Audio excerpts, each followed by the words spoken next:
Okay, hello everybody.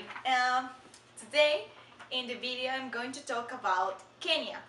And the Republic of Kenya is a state of the east of Africa, and that's the reason that I invite Virginia. Virginia, thank you so much. Yeah, you're welcome. Okay, so first of all, Kenya it's a country, Africa is not a country, it's a continent. Oh yeah. And because a lot of people think that. Okay, so in this video we're going to talk about the culture of Kenya. And so the first question is, Virginia, what do you call people living in Kenya? Usually you call them Kenyans. Kenyans? Okay, good. Second question, what language are spoken in Kenya and what is the official language? Oh my goodness. In Kenya alone, there's over like 50 languages spoken. Oh, because there are so many tribes.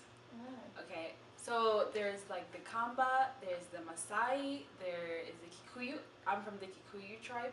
There's the Luo, there's the Kalenjin, but the main language that's spoken to bring all these tribes together is Swahili. Swahili. Yeah.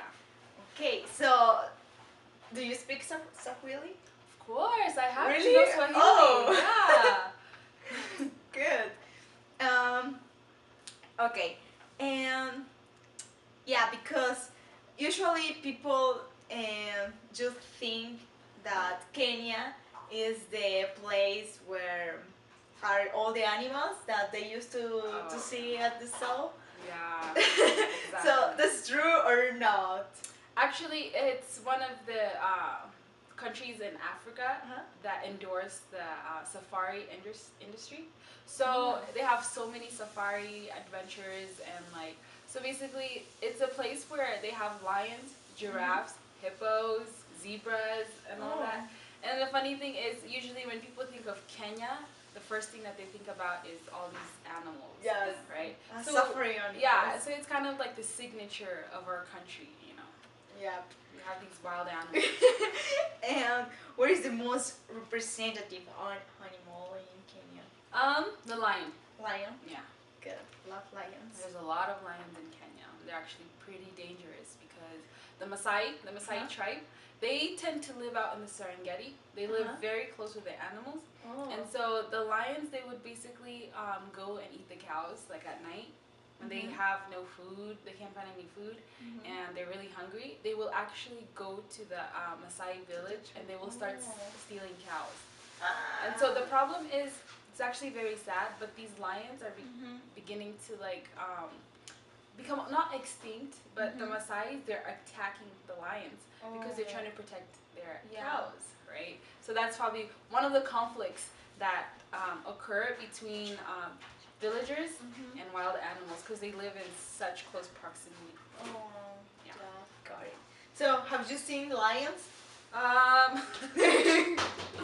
Sadly, no. The only time I've seen a lion is at a zoo. Not in front of me, just like that. No, in a zoo where there's a cage. Yeah. And yeah, I'm actually thankful because lions are dangerous. They can kill you.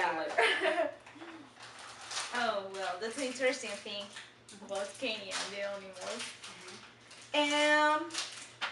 So let's pass to another kind of questions about the government and stuff. So what type of government does Kenya have? So Kenya has a republic. A republic. And then the president right now is, they actually voted him in. He's Hakuna Matata. And he's actually the grandchild. Yeah, he's actually the grandchild of one of the founding fathers in our country who actually fought against British colonialism long time ago. So yeah, and he's actually from the same tribe as me. He's Kikuyu, so. Oh, so Kenya was a colony of Britain? Oh yeah. Oh, so also, and they speak English? Yeah, that's one of the reasons why English has become predominant, because first it's Swahili, and then because the city is progressing, it's English, you know, because we're trying to catch up with the Western world, and also because we have a background of British colonialism. And so if you go to Kenya, you will notice our English is closer to how the British speak, how they pronounce, how they spell their words, because they colonized our country, you know. So yeah, I didn't know that. So do you used to speak English there, or? Yeah, actually I did, because I went to a private school, and in the private school we were banned from speaking our tribal language, because they were trying to help us learn English, you know. So on like school campus, if you got caught speaking your own language, you would get in trouble. You could only speak English because they wanted us to practice, you know. Oh, good. Didn't know that. Yeah, that's why when I came here, my English was pretty good, and I think I'm very lucky because of that. Because I practiced when I was in Kenya, you know. Yeah, just the accent was different. Oh yeah, oh my goodness, yeah. I came here, the way I pronounce things, a lot of kids made fun of me because they're like, why are you saying things like that, you know? Like if you were in England. Yeah. Okay, so how is Christmas celebrated in Kenya? Oh, Christmas, it's so similar to the West, you know. The West has had such an influence, and from what I remember during Christmas, it's just a busy time of the holiday, and you have families. They're planning to meet each other, and one of the best things about Kenya is that businesses, they tend to slow down. A lot of workers and employees, they get time off for the holidays, and so those people who live in the city, they go out to the rural areas, like in the villages and stuff like that. So what they do is they buy gifts in the city, and then they bring them out to the villages. Yeah, because I remember that's what we did. When we went to the village, the countryside, to visit like my uncles, my aunties, and my grandma and stuff like that, we would go to Nairobi, that's the city. We'd buy gifts, we'd buy like, you know, pans, pots, clothes, candies, and then we would go to the countryside, and then we just hand them out to our family and stuff like that. So it's similar to America. Yeah, you buy gifts, you go meet up with your family, you eat a lot, and you just have a good time. Yeah, so eat a lot with your family. That's the point. Wow. Okay, and what is the most important religion there? Okay, the predominant language, I mean not language, religion is Christianity. Christianity. Yeah. Do the people of Kenya have a high standard of living? High standard of living, it depends. Because you can say the people who live in the city, I guess their standard of living is mostly high, because they have easy access to electricity, water, and you know, they have cars, taxis, and everything. And then there are people who live in the villages.